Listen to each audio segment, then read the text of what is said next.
சத்திய வேதம் பக்தரின் கீதம், சுத்தர்கள் போகும் பாதையின் தீபம், உத்தம மார்க்கம் காட்டும். இயேசு என் நம்பிக்கையா, இந்த பூமியும் சொந்தமல்ல.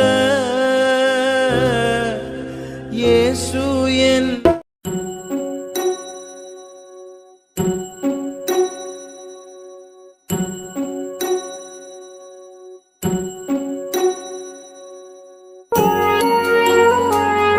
கர்த்தருக்கு ஸ்தோத்திரம். கர்த்தராகிய தேவன் இந்த காணொளி மூலமா உங்களோடு பேசுகிற வார்த்தை என்னவென்றால், உன் தகப்பனையும் உன் தாயையும் நீ கனம் பண்ண வேண்டும் என்று கர்த்தராகிய தேவன் உங்களோடு பேசுகிறார். என் மகனே, என் மகளே, உன் தகப்பனையும் உன் தாயையும் நீ கனம் பண்ண வேண்டும் என்று மீண்டும் மீண்டும் உங்களுக்கு நினைப்பூட்டுகிறார். வேதத்தில் வாசிக்கலாம். யாத்ராகமம் அதிகாரம் 20 வசனம் 12 வாசிங்கள் கேட்போம். உன் தேவனாகிய கர்த்தர் உனக்கு கொடுக்கிற தேசத்திலே உன் நாட்கள் நீடித்திருப்பதற்கு உன் தகப்பனையும் உன் தாயையும் கனம் பண்ணுவாயாக. இந்த வசனத்தை நன்றாக கவனித்து பாருங்கள். கர்த்தராகிய தேவன் மோசே என்ற பக்தனுக்கு 10 கட்டளைகள் எழுதி சீனாய் மலையிலே ஒரு கற்பலகையில் எழுதி கொடுத்தார். 10 கட்டளையில் மிக முக்கியமான ஒரு கட்டளை, உன் தகப்பனையும் உன் தாயும் நீ கனம் பண்ண வேண்டும், உன் தகப்பனையும் உன் தாயும் நீ மதிக்க வேண்டும் என்று கர்த்தர் சொல்லியிருக்கிறார். அதாவது இந்த உலகத்துல நீ ரொம்ப நாள் உயிரோடு இருக்கணும்னா, உன் வாழ்க்கையில நன்மையான காரியங்கள் நடக்க வேண்டும் என்றால் உன் தகப்பனையும் உன் தாயையும் நீ கனம் பண்ண வேண்டும் என்று கர்த்தராகிய தேவன் கட்டளையாகவே சொல்லியிருக்கிறார். இயேசு கிறிஸ்து கூட இந்த உலகத்துக்கு மனுஷனா வந்தபோது தம்முடைய தாயாகிய மரியாளுக்கும் யோசேப்புக்கும் அவர் கீழ்ப்படிந்திருந்தார். அதாவது பெற்றவர்களுக்கு இயேசு கிறிஸ்து கீழ்ப்படிந்திருந்தார் என்று வேதத்தில் வாசிக்க முடியும். லூக்கா எழுதிய சுவிசேஷம் அதிகாரம் 2 வசனம் 51 வாசிங்கள் கேட்போம். பின்பு அவர் அவர்களுடனே கூட போய் நாசரேத்தூரில் சேர்ந்து அவர்களுக்கு கீழ்ப்படிந்திருந்தார். அவருடைய தாயார் இந்த சங்கதிகளை எல்லாம் தன் இருதயத்திலே வைத்துக் கொண்டாள். இந்த வசனத்தை நன்றாக கவனித்து பாருங்கள். இயேசு கிறிஸ்து தான் பெற்றெடுத்த தாய்க்கும் தகப்பனும் கீழ்ப்படிந்து இருந்தார். அவர் தன்னுடைய தகப்பனையும் தாயும் கனம் பண்ணினார் என்று இந்த வசனம் மிக தெளிவாக சொல்கிறது. ஏசாயா 45 அதிகாரம் 10 வசனத்தை வாசிங்கள் கேட்போம். தகப்பனை நோக்கி ஏன் ஜனிப்பித்தாய் என்றும் தாயை நோக்கி ஏன் பெற்றாய் என்றும் சொல்லுகிறவனுக்கு ஐயோ. இந்த வசனத்தை நன்றாக கவனித்து பாருங்கள். கர்த்தராகிய தேவன் ஏசாயா என்கிற தீர்க்கதரிசி மூலமாக சொல்லியிருக்கிறார், தகப்பனை பார்த்து என்னை ஏன் ஜனிப்பித்தாய் என்றும் தன்னுடைய தாயை பார்த்து என்னை ஏன் நீ பெற்றெடுத்தாய் என்று சொல்லுகிறவனுக்கு ஐயோ என்று சொல்லுகிறதை பார்க்கிறோம். அநேகர் தன்னுடைய தாய் தகப்பனை பார்த்து என்னை எதுக்கு நீ பெத்த, நான் வேற யாருன்னா எங்கன்னா பிறந்திருப்பேன், உனக்கு போய் நான் பிறந்துட்டேனே என்று என்னை ஏன் நீ பெத்தன்னு சொல்லிட்டு தன்னுடைய தாய் தகப்பனை பார்த்து யார் நிந்திக்கிறார்களோ அவர்களுக்கு ஐயோ என்று இந்த வேத வசனம் மிக தெளிவாக சொல்கிறது. இந்த ஐயோ என்ற வார்த்தை நரகத்தில் கேட்கப்படும் என்பது வேத வசனத்தின் அடிப்படையில் ஒரு சிந்தனைக்குரிய ஒரு விஷயமா காணப்படுகிறது. இன்னைக்கு நிறைய பேரு தன்னுடைய தாய் தகப்பனை முதியோர் இல்லத்தில் சேர்த்து விடுகிறார்கள்.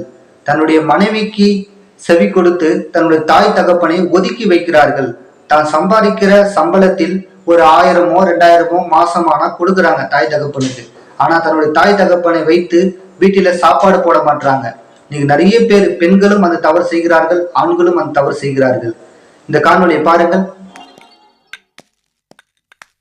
வாங்க, சீக்கிரம் வாங்க.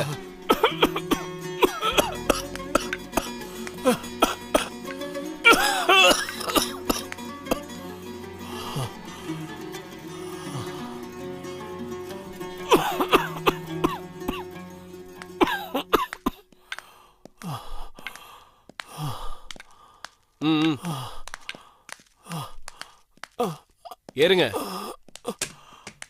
என்ன அப்பா ஆஸ்பத்திரி கூட்டிட்டு போறீங்களா? தம்பி பக்கத்து ஊர்ல இருக்கான், அப்பா அங்க இருக்கணும்னு ஆசைப்பட்டாரு, அதான் அங்க கூட்டிட்டு போறேன். வயசான காலத்துல அவங்க மனசு நோக்காம சந்தோஷமா இருக்கணும், அதான் முக்கியம். சரி சரி.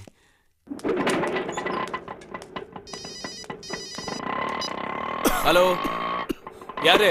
ராஜதுரையா? நான் உன் அண்ணன் பேசுறேன். 6 மாசம் முடிஞ்சு போச்சு. அப்பாவும் உன் வீட்டுல கொண்டு வந்து தள்ளுறதுக்கு தான் வரேன். நீ வீட்டுல தான் இருக்கியா? சரி சரி, நான் வந்து பேசிக்கிறேன். சரி.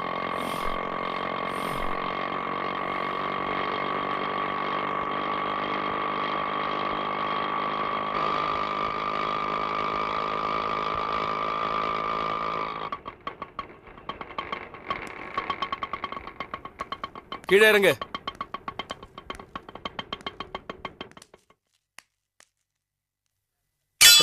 வீட பூட்டிட்டு ஓடிட்டான். ஐயா ஐயா, தயவு செஞ்சு நான் உன் வீட்டுக்கே வந்துடுறேன் ஐயா. கால் வைத்து கஞ்சி ஊத்தனா போதும், யாருக்கும் தொந்தரவு பண்ண மாட்டேயா. எல்லாத்துக்கும் முரண் ஒண்ணு இருக்கு. அவனுக்கு 6 மாசம், எனக்கு 6 மாசம். என்னது தொந்தரவு? பேசாம இங்கே கடை, அவன் வருவான். ஐயா ஐயா, இங்கே கடையா? வண்டி எடுப்பா. ஐயா ஐயா, என்ன விட்டுட்டு போயிடாத ஐயா. ஐயா, என்ன விட்டு போயிடாத ஐயா. நான் உன் கூடவே வரையா ஐயா.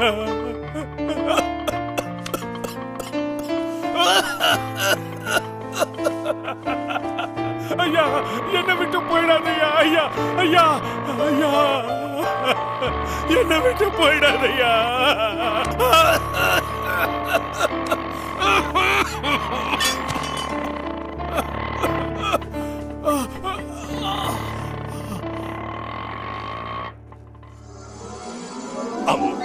பாத்தீங்களா அவரோட யோகியதைய? பெத்த அப்பாவுக்கு சோறு போட மாட்டாரு, உடுக்க துணிமணி கொடுக்க மாட்டாரு, தங்க இடம் கொடுக்க மாட்டாரு. ஆனா மத்தவங்களுக்கு என்னைக்காவது ஒரு நாளைக்கு உதவி செஞ்சு நல்ல பேரை வாங்கிடுவாரு. இப்ப சொல்லுங்க, அவர் ஏன் ஆளா இயேசு ஆளா? ஏன் ஆளா இயேசு ஆளா? தன்னுடைய தாய் தகப்பனை நீ கனம் பண்ணாமல் போகும்போது, கர்த்தருடைய கட்டளையை நீ மீறி நடக்கும் போது யாருக்கு சந்தோஷம் தெரியுமா? சாத்தானுக்கு தான் சந்தோஷம் என்பதை இந்த காணொளி மூலமா நாம் அதை புரிந்து கொள்ளலாம். சிந்தித்து பாருங்கள். ஒரு நாளும் ஒருபோதும் இயேசு கிறிஸ்து தன் தாய் தகப்பனை நிந்திக்கவில்லை. தாய் தகப்பனுக்கு அவர் கீழ்ப்படிந்திருந்தார். தாயும் தகப்பனையும் இயேசு கிறிஸ்து கனம் பண்ணினார். உயிரை விடும் அந்த நேரத்தில் கூட இயேசு கிறிஸ்து தன்னுடைய தாயை அங்கிருந்த ஒரு சீடனிடத்தில் ஒப்படைக்கிறதை பார்க்கிறோம். இதை எங்கே நம்ம வாசிக்கலாம் என்றால், யோவான் எழுதிய சுவிசேஷம் அதிகாரம் 19 வசனம் 25 27 வரை வாசிங்கள் கேட்போம். இயேசுவின் சிலுவையின் அருகே அவருடைய தாயும் அவருடைய தாயின் சகோதரி கிலேயோப்பா மரியாளும் மகதலேனா மரியாளும் நின்று கொண்டிருந்தார்கள். அப்பொழுது இயேசு தம்முடைய தாயையும் அருகே நின்ற தமக்கு அன்பாயிருந்த சீஷனையும் கண்டு தம்முடைய தாயை நோக்கி, ஸ்திரீயே, அதோ உன் மகன் என்றார். பின்பு அந்த சீஷனை நோக்கி, அதோ உன் தாய் என்றார். அந்நேரம் முதல் அந்த சீஷன் அவளை தன்னிடமாய் ஏற்றுக்கொண்டான். இயேசு கிறிஸ்து சிலுவையில் தொங்கிக் கொண்டிருக்கும் போது அந்த நேரத்தில் இயேசுவானவர் தம்முடைய தாயாகிய மரியாளை பார்த்து தனக்கு அருகே இருக்கிற சீசனை நோக்கி, ஸ்திரீயே, இதோ உன் மகன் என்று சொல்லி தன்னுடைய தாயை தன்னுடைய சீடனிடத்தில் ஆண்டவர் ஒப்படைத்தார். கடைசி நேரத்துல கூட இயேசு கிறிஸ்து உயிரை கொடுக்கிற அந்த நேரத்துல கூட தன்னுடைய தாய் தகப்பனை அவர் மறுதளிக்கல. அவர் தன்னுடைய தாய் தகப்பனை நிந்திக்கவில்லை. உயிரை விடும் நேரத்தில் கூட தன்னுடைய தாயும் அங்கிருந்த சீடனுக்கு ஒப்படைத்து விட்டு போகிறதை பார்க்கிறோம். சிந்தித்து பாருங்கள். இன்னைக்கு எத்தனையோ பேர் தன் தாய் தகப்பனை முதியோர் இல்லத்தில் சேர்க்கிறார்கள். ஆனால் வேதம் சொல்கிறது, தாய் தகப்பனை நாம் நிந்திக்க கூடாது. கொலோசையர் 3 அதிகாரம் 20 வசனத்தை வாசிங்கள் கேட்போம். பிள்ளைகளே, உங்களை பெற்றாருக்கு எல்லா காரியத்திலேயும் கீழ்ப்படியுங்கள், இது கர்த்தருக்கு பிரியமானது. இந்த வசனத்தை நன்றாக கவனித்து பாருங்கள். பிள்ளைகளே, எல்லா காரியத்திலும் உங்கள் பெற்றவர்களுக்கு நீ கீழ்ப்படிந்திருங்கள், இது கர்த்தருக்கு பிரியமானது என்று எழுதப்பட்டிருக்கிறது. பெற்ற தாய் தகப்பனுக்கு கீழ்ப்படிந்திருக்க வேண்டும் என்று இந்த வேத வசனம் மிக தெளிவாக சொல்கிறது. இந்த காணொலியை பார்த்து கொண்டிருக்கிற என் அன்பான சகோதரனே சகோதரியே, ஒருவேளை உன் தாய் தகப்பனை நீங்கள் கனம் பண்ணாமல் இருக்கலாம். தாய் தகப்பனை வீட்டுல உட்கார வச்சு சாப்பாடு போடாமல் இருக்கலாம். தன்னுடைய மனைவி பேச்சை கேட்டு தன்னுடைய தாயையும் தகப்பனையும் ஒரு முதியோர் இல்லத்துல கூட நீங்க சேர்த்திருக்கலாம். ஆனால் இன்று நீங்கள் மனம் திரும்புங்கள். கர்த்தர் உங்களோடு பேசுகிறார். என் மகனே, என் மகளே, உன் தாயும் தகப்பனையும் நீ கனம் பண்ணு என்று சொல்கிறார். கர்த்தர் உங்கள் ஒவ்வொருவரும் ஆசீர்வதிப்பாராக. ஆமென். தாய் தந்தையை மதித்து நட, பெற்றோரை எதிர்த்தும் பிள்ளைகளை அடித்தும் பாசமின்றி பாவி நான் நடந்தேன். மதிக்க தவறிவிட்டேன், என் பொறுப்பை இழந்து விட்டேன். நான் பெற்றோரை எதிர்த்தும் பிள்ளைகளை அடித்தும் பாசமின்றி பாவி நான் நடந்தேன். மதிக்க தவறிவிட்டேன், என் பொறுப்பை இழந்து விட்டேன். திரும்பி வந்தேன். இந்த செய்தியினால் நீங்கள் ஆசீர்வதிக்கப்பட்டிருப்பீர்கள் என்று நம்புகிறோம்.